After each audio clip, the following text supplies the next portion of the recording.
I'm finally out of that cabin. I have to admit, this isn't quite what I was expecting. It's less spacious out here than I thought it would be, and this is the most luxurious accommodation. Yes, indeed. Cosmo was being sent to study on this study tour by the government. That's why he was being put in a first-class cabin. Even still, this is about twice as large as my accommodation in steerage. Really? That must be awful. Oh, look over there. There's another crewman keeping watch, and he looks enormous, even if he's just sitting down. The door next to him leads to the second-class accommodation. I suppose he's making sure that no one comes in here who shouldn't. I suppose. Like people in handcuffs. You look like a little boy visiting a toy shop for the first time.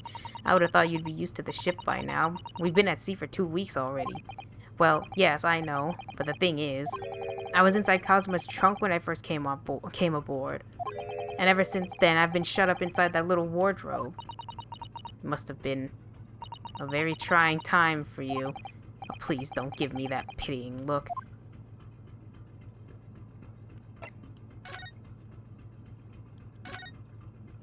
This looks like a plan of the SS Buria. It shows each deck. Look. The Buria is a large-scale steamship with a triple-skinned hull. What a marvel of engineering. Well, it's been playing on my mind for a while now, actually, but how is it that such a huge lump of metal doesn't just sink to the bottom of the ocean? Oh, that's really quite simple. It is. Well, consider the Japanese archipelago. The islands of Japan? Yes, they're not metal, but they are enormous lumps of earth, many, many times larger than this ship. And they don't sink, do they? They've been floating happily on the sea since the gods created them. Well, I suppose so.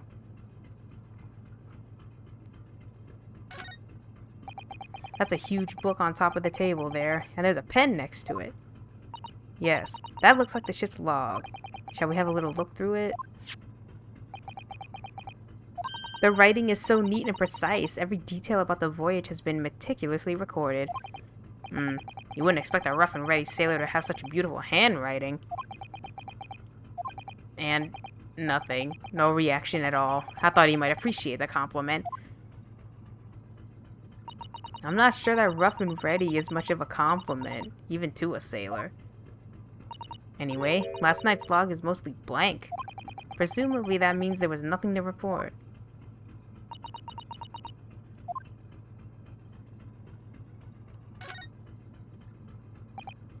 Excuse me, but could I ask you something?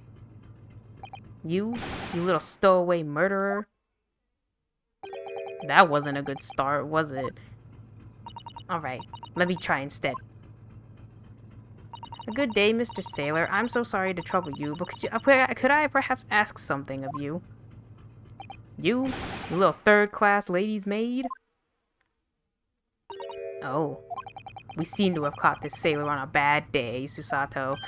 I'm not sailor. My mother gave me a name. I am senior crewman Biff Stroganoff. Whoa, the best thing is to just avoid eye contact, I think. Mr. Stroganoff, about this first-class cabin area. Here we are in the finest part of Buria steamship for very important persons. What sort of very important persons? Government officials, kings and queens traveling in secret. Many important persons. That is why I'm always guarding this place. Gosh, that's amazing. So somehow I let stupid stowaway inside. I want to pick you up and throw you in ocean, but Stroganoff is not animal. Thank you. If I may, I was wondering, is the cabin next to Mr. Asogi's currently occupied? Da? Maybe that's Da. Susato, did you understand that? It sounded like Da. I think it's probably Russian for yes. Or no. Genius. It is not permitted to visit other cabins without invitation. Well, sounds like there is somebody. There is somebody in the next door cabin at least. Yes, it's tantalizing.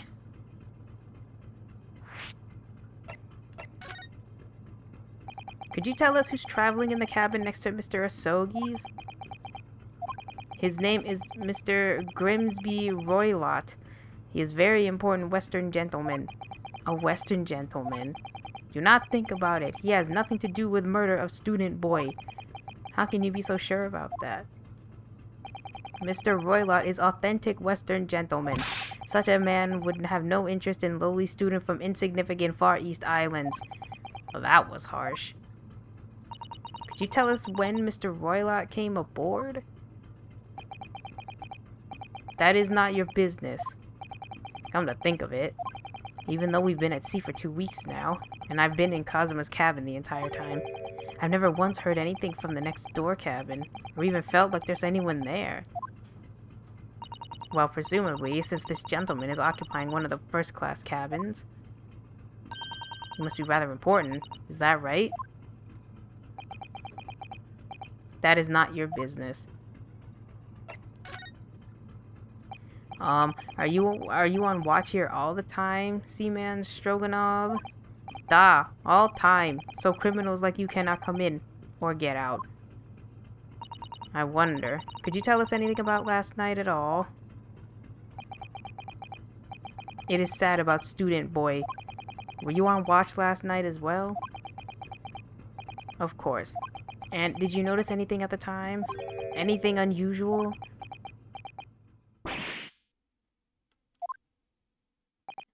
Susato, did you understand that? It was clearly a no. I saw nothing unusual, nothing at all. And you didn't hear any strange noises or sense anything was wrong in some way? I said no. Sorry. I'm not so sure. I could have sworn that he wouldn't catch my eye for a moment. Wait, he wouldn't catch my eye for a moment there? This is enough. I cannot say more now. Oh. It is time for me to report to Captain. You must return to cabin. Yes, all right. Bulkhead to second-class area is staying locked at all times. You escape when the lobster whistles on top of the mountain, or, as English say, when the pigs fly. Yes, I understand. Good. Now we can investigate this area properly, shall we? Definitely.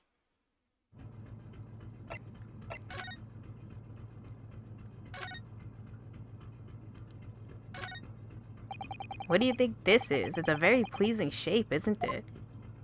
That's the emergency alarm. It's probably best not to touch it. Oh, an alarm. It says, press only in times of emergency. Looks as though it sets alarm bells ringing all over the ship and brings the vessel to a complete stop. Oh, this I have to see. What are you doing? You mustn't touch it. This is an emergency situation. Just look at these handcuffs. You know full well that's not what the alarm is for. If you were to bring this vessel to a standstill for no good reason, you'd be in an even worse situation. I wish everything would just stop. This ship included. If you have to do something foolish, at least make it something that doesn't affect anyone else.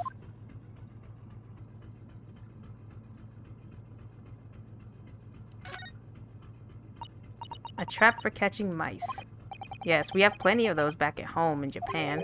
Although they seem to be using a lump of chalk or something as bait. Let me see. Yes, I think that's what it's called. Cheese. It's made from the milk of cows. Cheese? I wonder what that tastes like. You can't eat it. The trap will snap shut on your fingers. Really? But, I suppose you're right. You weren't actually going to try it, were you? All I've had to eat for the past couple of weeks is Kazuma's leftovers. You don't know how hungry I've been in that wardrobe. Poor you. I'll find a little snack for you later.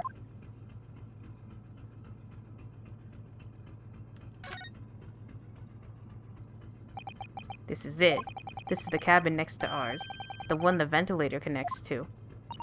Yes, the ventilator from which Kazuma wrote that he saw a speckled band emerging. Maybe whoever's in this cabin can help solve that particular mystery. Let's ask.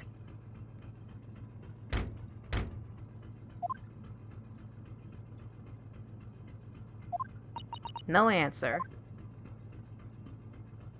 We're out of luck, it seems. There's no one in there to help with our inquiries. How annoying. Ah. What was that? It came from inside. Such a high-pitched scream. It must have been a woman. Stand aside. I'm about to break the door down. Mr. Sholmes? I shan't be stopped. When the fit is on me, I revel in kicking doors off their hinges. Please, wait, Mr. Sholmes. The door doesn't appear to be bolted. It doesn't? How the deuce can I dispatch this muscular urge? What, pray, can I kick? I think we should go in. There's no time to think about stress relief.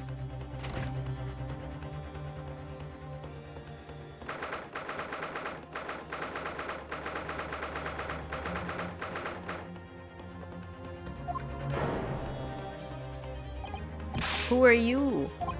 A Western gentleman? This man looks Russian to me. We heard a woman scream. A woman? Don't be absurd. As you can see, there's nobody but me in this cabin.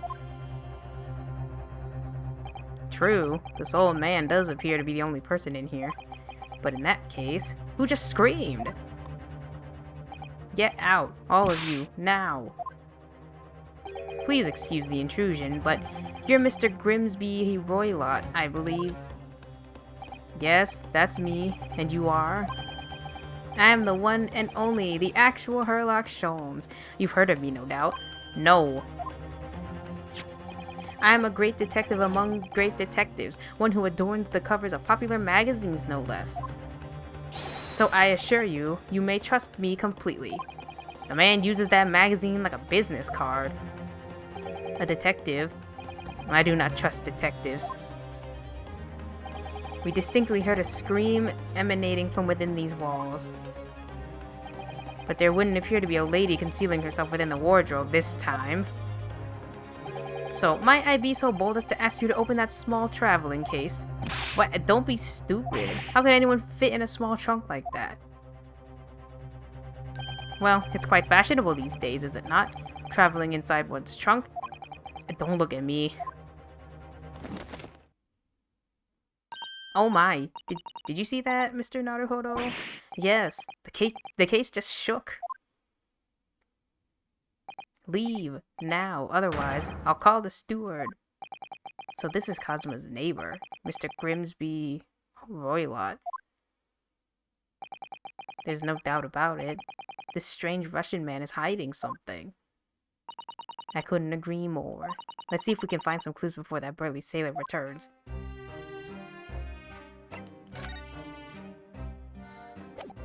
Can I, like, present the, like, is this you?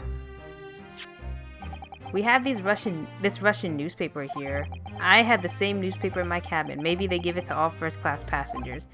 Well, neither of us speak a word of Russian, so we can't read it at all. Would you mind telling us what this article is about? If you do not speak Russian, you do not need to know what it is saying. Ah, Russia must be a cold, cold place.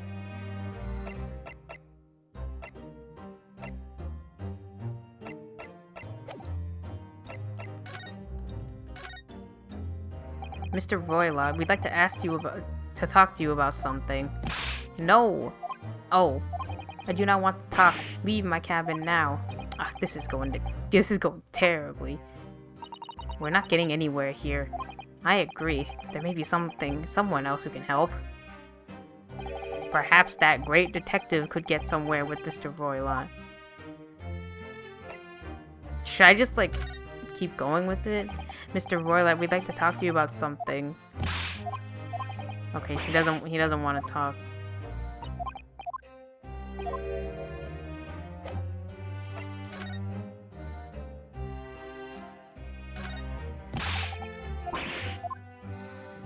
This is my cabin. Get out. Could we just have a quick look inside your traveling case, perhaps? No. what a pity. I think we're out of luck. I think you're right. There doesn't appear to be anything more we can do. I agree, but there may be someone else who can help. Do you have a moment, please, Mr. Sholmes? You need only address me as Sholmes. That's what I just said, isn't it? Well, Mr. Sholmes, what were you doing in there? Why, I was resting, of course. Resting? Indeed. I was contemplating our sea voyage from the confines of the wardrobe whilst waiting. Waiting for the inevitable time that you would need to call my great powers of detection into service. Oh, and it would seem that the hour is upon us now. The time has come. Am I mistaken? Well, no, actually, you're spot on for once. Observe closely. Our Russian host in this cabin, Mr. Roylott, is clearly trying to hide something. And do you know what is the most effective weapon to use against a Russian hiding a secret? Why, the truth, of course. Though it should be pointed out that such methods are not exclusively for the Russians. Right. Can you imagine how the Russian will react when the secret he guards so closely is exposed? Would you like to witness it? Oh, yes, please. Well then, what you are about to see may well astound you. For I am about to apply my great detective's greatly admired great deduction to the case.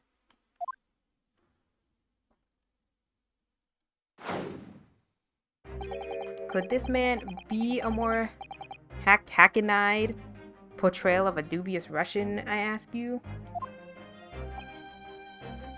What? From time to time it occurs to me. Is the fellow dubious on account of his Russianness, or Russian on account of his dubiousness? I really don't think either of those things should be occurring to you, or anyone. That's right, and Mr. Sholmes? I know this man's beard and dark glasses are hard to ignore, especially on first meeting, but once I read, it is a capital mistake to theorize before you have all the evidence. It biases the judgment. Shh! I must have complete silence. What are you doing? Or why are you peering at my face like that? Ah, just as I thought. Yes, I have quite made up my mind now. There can be no other explanation that accommodates all the facts. Mr. Roylott, I have reached two incontrovertible conclusions. What do you mean? Number 1, your true identity is that of a villain. Using those shears, you are about to end the existence of something most dear. Are you not? And number 2, the other conclusion I have drawn, you are, at this very moment no less, in the midst of committing a most grievous crime. Beneath that beard, your mouth quivers with nervous tension as you realize you have been discovered. Does it not? Oh, I never imagined I would witness one of Mr. Sholmes' great deductions with my own eyes. That was a great deduction? Nothing can deceive Mr. Sholmes. In a single glance, he can deduce all there is to know about a person. What? What an ineffable twaddle. Oh yes, I've read about it countless times in the adventures of Sherlock Sholmes. And now I've experienced the astonishing impact of his great deduction firsthand. This is like a dream come true. I can hardly believe it, but all the color has drained from Mr. Roylott's face. Looks like somehow both of Mr. Sholmes' conclusions were right. How could I possibly know such things, you wish to say? Very well then. I shall elucidate. I shall explain how it was that I arrived at this pair of conclusions. So do I cordially invite you upon a journey of logical discovery. Let us board the train of reasoning. Put plainly, let us work through my deductions together.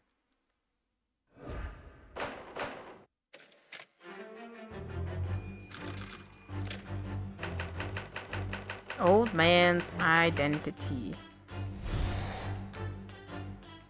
So, the dubious-looking Russian, Mr. Voylot, obviously what catches the eye in the first place,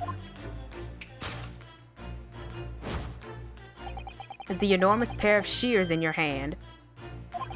Now we ask ourselves, what could you possibly want with such an implement? The answer, of course, is staring us in the face. You were on the verge of using the shears to cut away the copious beard you sport.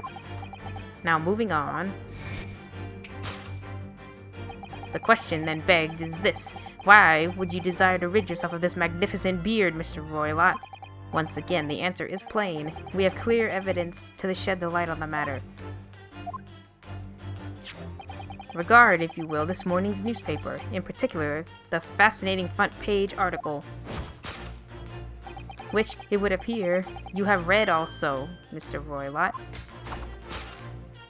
I'm sure it needs no further clarification. The evidence that reveals your true identity is the article about the revolutionary. In translation, the headline reads, Revolutionary Villain Bolshevik Flees Russia via Shanghai. As you cannot fail to observe, the subject of the article possesses an extremely copious beard. Having noted the article yourself, you decided to remove your incriminating facial hair before it gave you away. In short, your true identity is beyond doubt. You are the fearsome Russian revolutionary himself, Villain Bolshevik. Not that I've heard of you myself, you understand.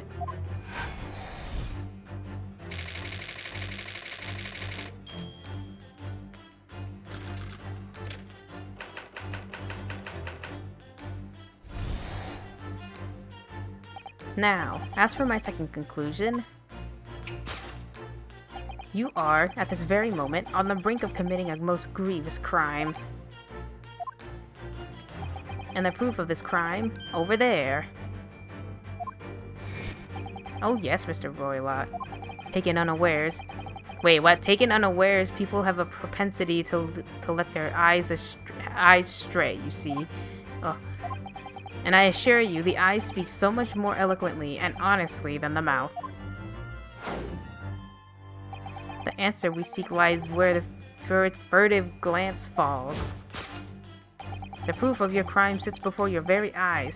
Yes, that traveling case.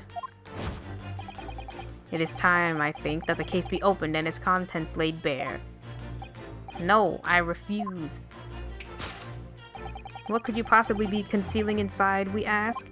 By my estimation, a young lady, perhaps? One slight enough to fit therein. Don't be absurd. And what, pray, would be the identity of this young lady in the traveling case? Dear me. We are not well suited to a life of crime, are we? Your careless coup d'oeil betrays you. Once again, we need only follow your furtive glance to find the answer. Yes, the reason you refuse to open your traveling case can equally be found in the pages of this newspaper. For there is another, most stimulating article. If we turn from the fleeing revolutionary to the back of the page, renowned prima ballerina of the Novovich Ballet disappears from Shanghai. Such a headline can lead us to but one conclusion. Your crime is that of abduction. And according to the article, the young lady's name is Nikolina Pavlova.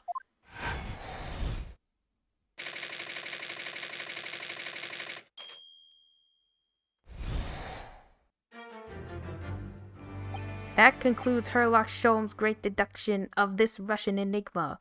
Elemensky.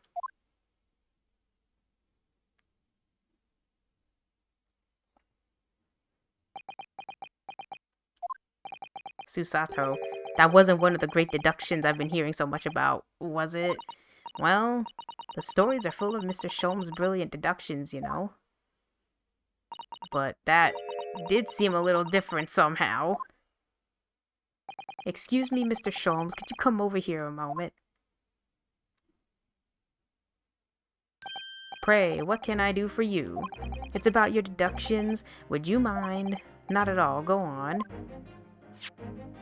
Well, to start with, there's the newspaper article. I think we had the same discussion before, but these two men look nothing like each other. Yes, I recall our discussion earlier, and at the time, I believe I told you that the man is a revolutionary, will be able to revolutionize his own appearance. In fairness to Mr. Sholmes, Mr. Roylott does look more like this man than you do. That's not the point. And another thing, the part about him abducting the ballerina. Indeed, a truly startling revelation. At first glance, the case would appear too small to accommodate a young woman. Not just at first glance, it is too small, clearly. You'd be lucky to fit a 5-year-old child in that case, even if you pushed really hard. I don't suppose the missing ballerina is a 5-year-old child, is she? You mean you don't know? No, the young lady is 15. No, I didn't know. How could I? Well, if she's 15, then 10 years worth of her would be poking out from that case.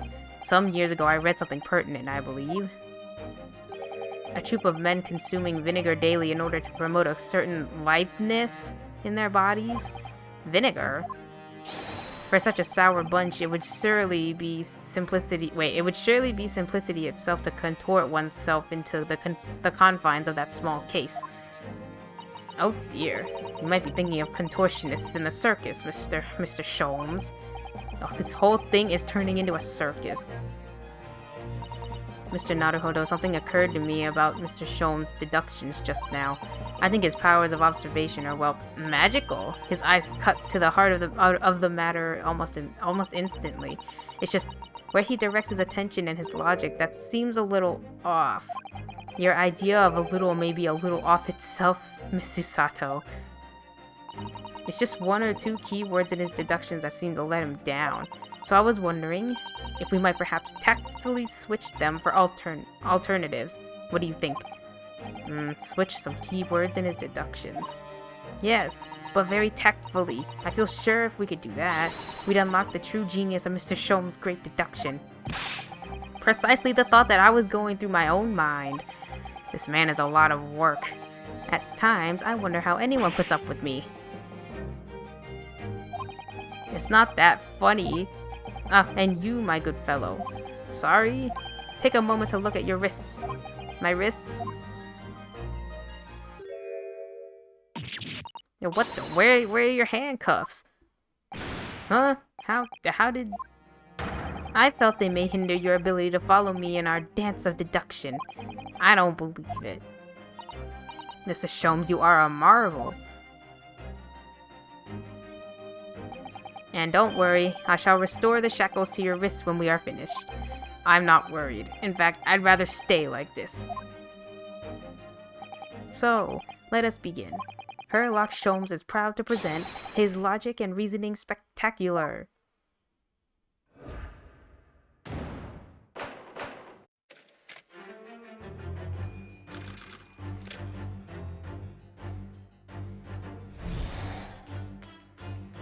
So, the dubious-looking Mr. Roylott, obviously what catches the eye in the first place, is the enormous pair of shears in your hand. Now we must ask ourselves, what could you possibly want with such an implement? The answer, of course, is staring us in the face. You were on the verge of using the shears to cut away the copious beard. I'm not sure. Would you really use shears like that to cut off a beard? I doubt that's something I'll ever have to worry about. It doesn't quite sit right with me, though. It doesn't seem to be sitting right with Mr. Roylott either. Which means, I suppose, that the deduction is wrong. Let's try to switch a key word here and see if it helps matters. Okay, but how? I think we should start by taking a long, hard look at Mr. Roylott. I wonder if it's really his beard that he intended to use those shears on. Exactly. If we do manage to find something that seems to fit the sense of Mr. Sholmes' deductions better, then what? Then I'll leave the rest in your capable hands. Why am I the one to do something about this? Well, anyway, let's see if there's anything we could even use to switch around in that last sentence. What exactly was Mr. Voilat really going to use those enormous shears for?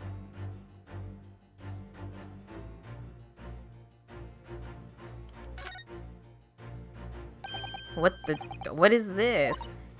It looks like a cascade of stunning gold locks. No, the color is not the point. The point is, what's it doing on the back of Mr. Roylott's head?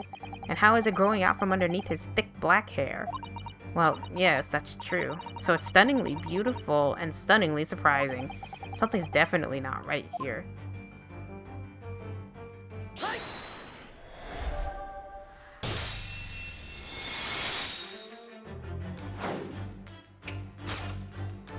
You were on the verge of using those shears to cut away the golden locks you sport. Indeed. You have identified the precise detail I was intending to expose. Such lush golden hair certainly does not befit an old man. You're not a man at all. You're a woman, and judging from the length and sheen of your hair, one still very much in her youth. Oh no. If only I had managed to cut off my hair, no one would have suspected. The question then begged is this: why would you desire to rid yourself of these magnificent locks? Once again, the answer is plain. We have clear evidence to shed light on the matter. I'm sure it needs no further clarification. The evidence that reveals your true identity is the article about the revolutionary. Well, that was a shock. I had no idea that old man was really a young woman in disguise, did you? What? Why are you staring at me like that? Yes, it was a surprise. You're enjoying this, aren't you? Sorry? You look like you're in your element as you dance around the room, deducing the facts with Mr. Sholmes. I'm just doing what we agreed. I'm not having fun or anything. This is strictly business.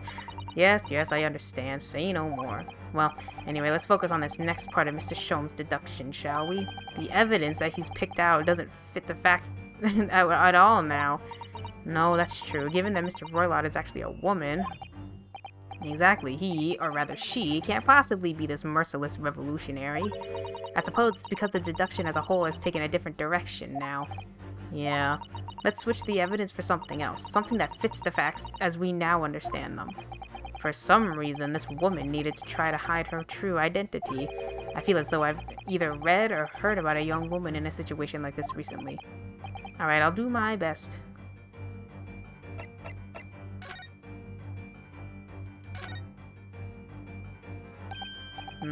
This is interesting.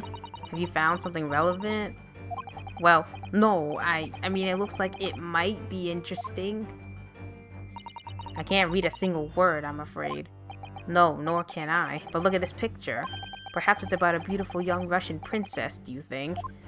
She is very pretty, isn't she? I suppose you enjoy articles like this, don't you? I don't know. I can't make any sense of it. I'm glad you noticed the article. Allow me to give you a short summary of its contents. Oh, thank you. He pops up everywhere, this Mr. Sholmes. It's about the disappearance of a young lady last night. Renowned prima ballerina of the Novovich Ballet disappears from Shanghai. During a performance in Shanghai, the famous dancer was reported missing. She is, of course, the talented young Nikolina Pavlova. Why are Russian names so hard to remember? It would appear the woman was in costume when she was found to be missing from her dressing room, wearing the diamond tiara you see pictured, which is worth some 20,000 rubles. Oh, how much is 20,000 rubles? I have no idea, but I'm quite sure it must be an unbelievable sum of money. Susato's eyes are shining like diamonds themselves. The tiara is the property of the Novovich Ballet. It would seem the director is beside herself with worry. Yes, I'm not surprised. The company is most anxious to recover both Miss Pavlova and the valuable tiara. They've requested international assistance at all ports with sailings to Great Britain. Could this be another case of a Russian fleeing his or her country? It does seem to be the Russian thing to do. I'm not even going to dignify with that with a response. Okay, there you go.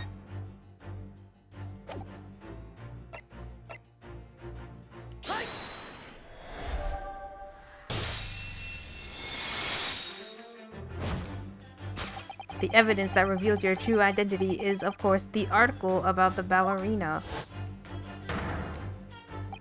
That's right, you've hit the nail on the head. Renowned prima ballerina of the Novovich Ballet disappears from Shanghai. It would appear we are finally able to address you by your true name. Yes, because your true identity is that of the Novovich Ballet's prima ballerina,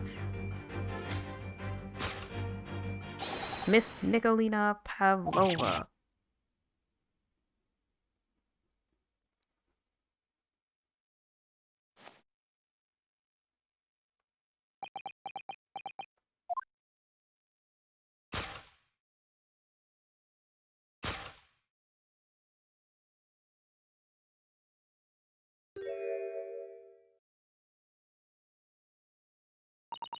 You're right. My real name is Nikolina Pavlova. But please, I beg you, don't tell anyone.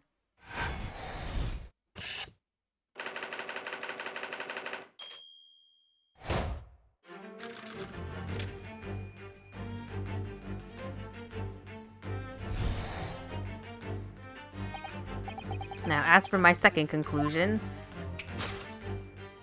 you are, at this very moment, on the brink of committing a most grievous crime. And the proof of this crime, over there! Oh yes, Miss Pavlova. Taken unawares, people have a propensity to let their eyes stray. Okay, I assure you... The answer we seek lies where the furtive glance falls. The proof of your crime sits before your very eyes. The traveling case. This woman is the ballerina, and she's right in front of our eyes. So clearly she can't be inside that traveling case as well. No, that's right. It seems she wasn't abducted at all. In which case, what is the crime this young woman is apparently committing? I can see I'm going to have to step in and fix the great detective's mistake again. You seem to look pleased. Do you like the idea of another chance to dance around with Mr. Sholmes? Stop it. Anyway, there must be something else here that shows what this woman is up to.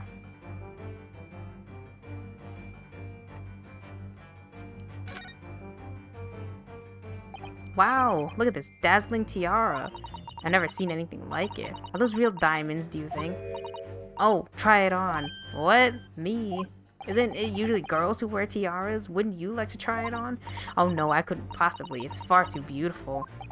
Why does this tiara look familiar? I feel like I've seen it somewhere recently. Maybe it's this. It's a very small case, isn't it? You can see instantly that no person could possibly fit inside there. So does that tell us that Miss Pavlova's telling glances in this direction was focused on something else? If that's true, though, it doesn't make sense. What do you mean? Well, if there's nothing incriminating inside the case, why did she refuse to let us look inside? Yes, I wonder why. Perhaps she has a perfectly harmless reason, though. Okay, it might be this. Or it's a waste paper basket. The waste paper basket? Let's have a little look inside. It's poor etiquette to go sifting through someone's rubbish, you know. With those eyes. She's looking at me like I'm a piece of rubbish now. However, these are special circumstances, I think. Exactly, we have no choice. There's hardly anything in here at all. Oh, well, that's a little disappointing. Okay, it must be this then, unless she is writing something. No.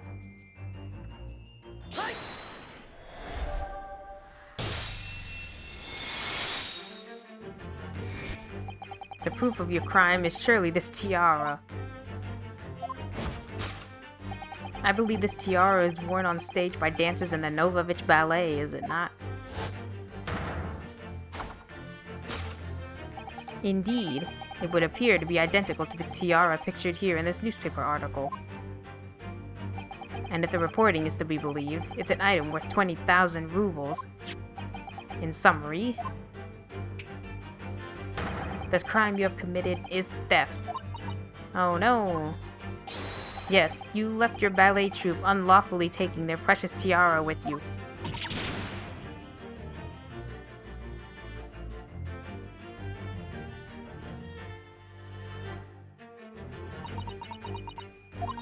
I have no one, no family, no friends. I am all alone, and I need money.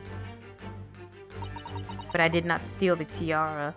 It was a present from, how do you say, an Earl of Prussia? It belongs to me. This girl is only 15 years old, and she's run away all by herself. She must have been extremely lonely. Alright, I will tell you everything. There's no point in hiding it now. Come, let us not be hasty. What?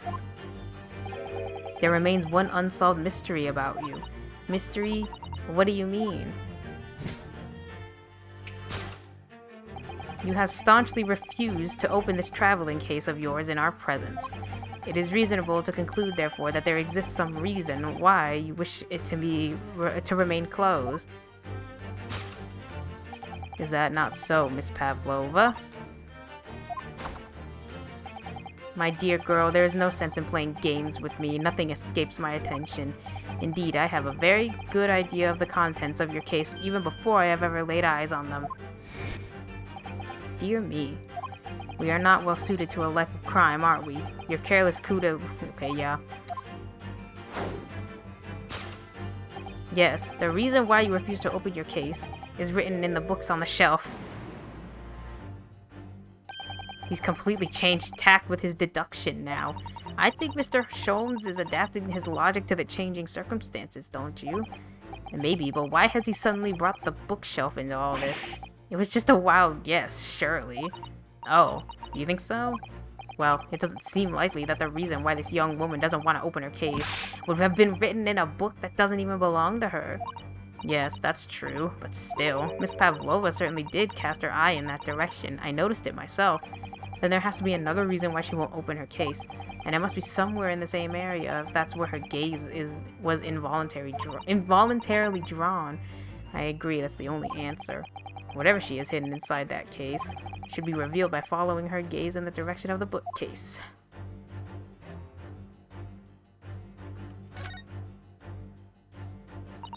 These are the rules of passage for traveling aboard the SS Burya. Passengers must not keep weapons or, pets are not allowed. There was exactly the same notice in our cabin too. I wonder what happens if you break the rules. Oh dear, I'm sure the punishment would be severe. You'd probably be left adrift in the freezing cold ocean, or shut inside a tiny wardrobe for days on end. So I've actually been serving time for weeks now, have I? I think it was this because she has a cat. That I remember, she had a cat. This is a charming little picture, isn't it?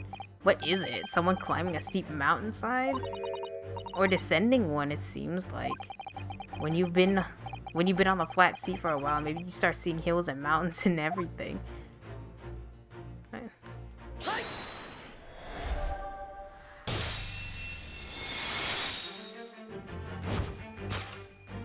Yes, the reason why you refuse to open your case is written in the rules of passage. Passengers must not keep weapons or other dangerous objects in their cabins. Pets are also strictly forbidden. Inside that case of yours is something forbidden from carriage on this vessel. That is the real reason why you refuse to open it, thus revealing its contents.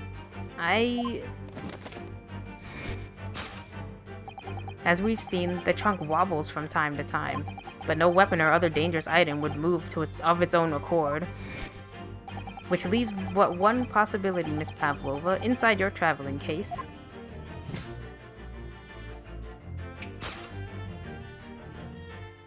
Is the last item listed as forbidden in the vessel's rules of passage a pet?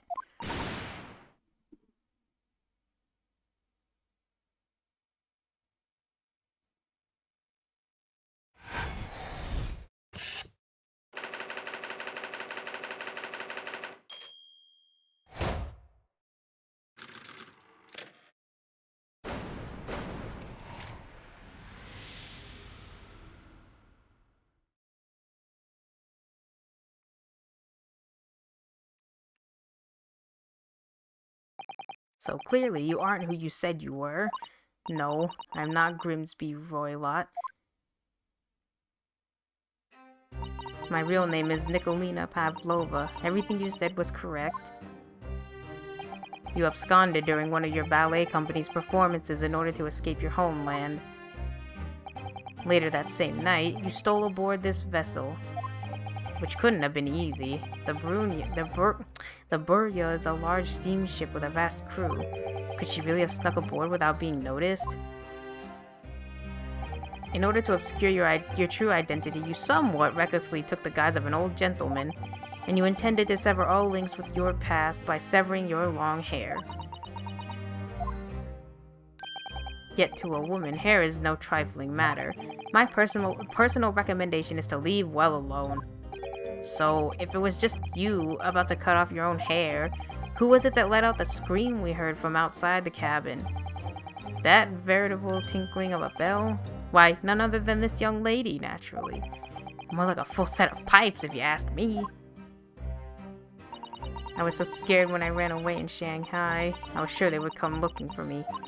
That's why I decided to, how do you say, disgust myself? No one would recognize me.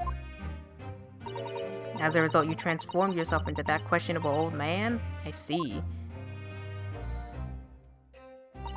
I put on the fur hat and fake beard. Then, just before you came in here, I saw in the newspaper, right on the page, there was a picture of me. I was so frightened, I couldn't stop from screaming. I knew that if I didn't change my appearances completely, they would find me. So I decided to cut all my hair as fastly as possible. I picked up the scissors in my hand, and at that precise moment, we walked in through the annoyingly unlocked cabin door. Things happen like that sometimes, don't they? Things do indeed happen like that from time to time. Aren't those two even talking about the same thing? There's just one more thing I'd like to know. What exactly do you have inside your traveling case? You were right. It is my dear friend inside, my only friend in this whole world. Please, don't tell anyone. If the captain finds out, if you say to any of the crew, your secret is safe with us, I assure you. But in return, you must tell us, in as much detail as you can muster, about the events of last night. Yes, all right. I will tell you. Well, Mr. Naruhodo, wasn't it something, Mr. Shulm's great deduction? It was certainly something, yes. I'm just not entirely sure what. But at least Miss Pavlova has agreed to tell us what she knows. That's incredible. Indeed, it is incredible. Ah, and one more thing. Oh, yes? What? Observe your wrists. Ah, your hands are cuffed again. What? But how? True to my word, I have restored your shackles. Ah, when and why? There is still a shadow of guilt cast over you, Mr. Naruhodo. I'm sorry to say, it can't be helped at the moment. Can't it? Really? Anyway, let's listen to what Miss Pavlova has to say. I can't go on not knowing. I have to find out what the speckled band that Cosimo wrote about in his diary really was.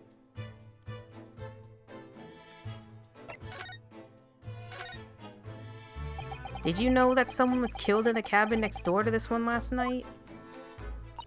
One of the crewmen told me this morning when I was eating breakfast. The man who died, he was a friend of mine. Oh. That's why we're trying to find out what happened. Did you notice anything unusual last night? Perhaps you heard a strange noise, for example? Perhaps people talking? Perhaps the ship was absorbed in a wild tempest? Perhaps its steam engine exploded? Perhaps everyone on board would have noticed if that had happened? Miss Pavlova, is there anything you can tell us? I don't know. I'm sorry, but all I could think about last night was what I had done and whether they would find me. I didn't notice anything that was happening around me. Oh, I see. You've run away from your ballet company, haven't you? The Novovich Ballet? Yes. I'm traveling to Great Britain, and from there, I want to go to America. I will never dance again. I want to forget everything about the ballet. I will start a new life. You wish to forget? A challenging proposition. When you have that striking tiara as a reminder. But the tiara is mine. I need it to live.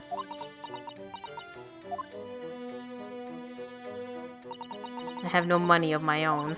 The Novovich Ballet gives us only a little food and water, and we must dance all over the world. I had to run away. I had no choice. If I stayed, it would have killed me. So you ran away to protect yourself? Yes, and the crew of this ship, they have all been kind to me. They let me come on board, and they said I could hide in this cabin. If that is indeed the truth, Miss Pavlova, it creates a most intriguing conundrum. Yes, it does. What do you think about it, Mr. Naruhodo? Me? Oh, well, yes, of course. I think we should hear Miss Pavlova's explanation. To what conundrum, I'm not sure, but...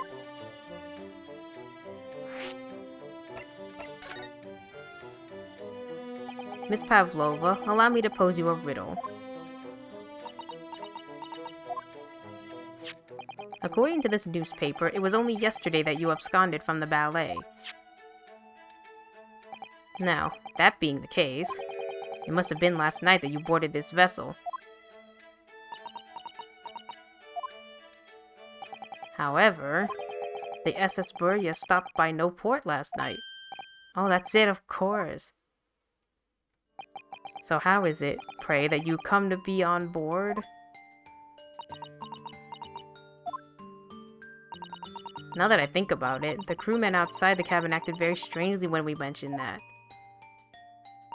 It was just after we asked him about when the occupant of this cabin came aboard.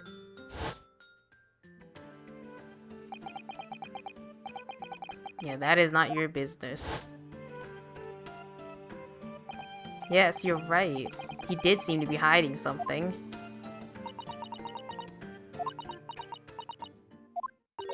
An angel descended from the heavens, bringing grace and beauty to the stage. Sorry? What was that? It is how the Russian newspaper described one of my performances. And that is how I came here too. I descended from the heavens because I am an angel. Considering English isn't your mother tongue, your description is very vivid. Mr. Sholmes once said I never can resist the touch of the dramatic. Seems Miss Pavlova is the same. A genius descended from the heavens, bringing grace and beauty to detection. Words once said about myself. A quote from a wonderfully extravagant advertisement for the adventures of Herlock Sholmes, in fact. Yes, Mr. Shoei. Anyway, it doesn't look like Miss Pavlova is going to tell us what really happened. So, the friend you mentioned is inside your traveling case, is that right? I don't think animals are allowed on board according to the rules of passage. Oh, please don't tell. Don't tell any of the crew. If they found my precious... Then the burly Russians would bestir themselves in unison to throw you and your case overboard, no doubt. So reassuring, Mr. Sholmes. But what sort of pet is your friend? A little puppy? It is, isn't it? Maybe an adorable little rabbit? Ha! You credit Russia as a land with small rabbits, do you? Oh, don't they have small rabbits there? You may well ask. I have no idea. You two are miserable bunglers when it comes to understanding the nature of young ballerina's friends. Isn't it obvious? It must be a chicken. Really? Considering the benefits. A rousing wake-up call, daily fresh eggs. And when adversity strikes, it could satisfy the needs of sustenance. So you'd eat your friends? I'll remember that. Well, it would appear this friend's identity is a closely guarded secret not to be revealed.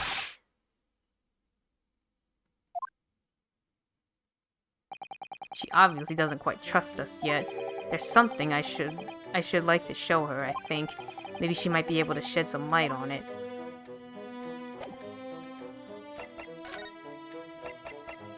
Oh, they don't have a picture of the thingy.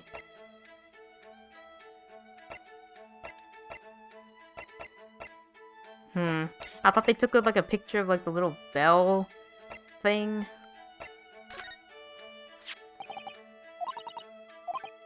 Oh, yeah, and he wrote in it last night before he died something a little, and it reads, 1:23, I can hear a faint whistling sound. And then a few minutes later, 1:35, what looks like some sort of speckled band is dangling from the ventilator grill? A speckled band? I don't understand. It's strange, isn't it? But the ventilator he mentions joins this cabin, you see. It's up there on the wall. In other words, this cabin and the victim's cabin are connected together. Oh. Miss Pavlova, has something occurred to you? Does the speckled band the victim mentioned mean something to you? Or the whistling sound, perhaps? No. I don't know anything. Oh.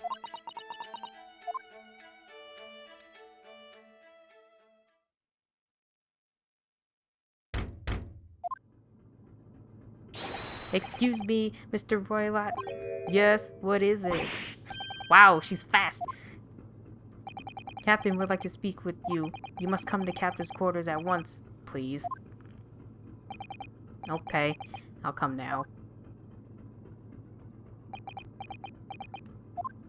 What? You must leave. Now. Oh no, it's fine. Don't mind us. Yes, please don't worry yourself, Mr. Roylott. Get out! The passenger said out, or you want me to throw you out? Ugh, it looks like we'll have to leave investigating this cabin until later. What a pity.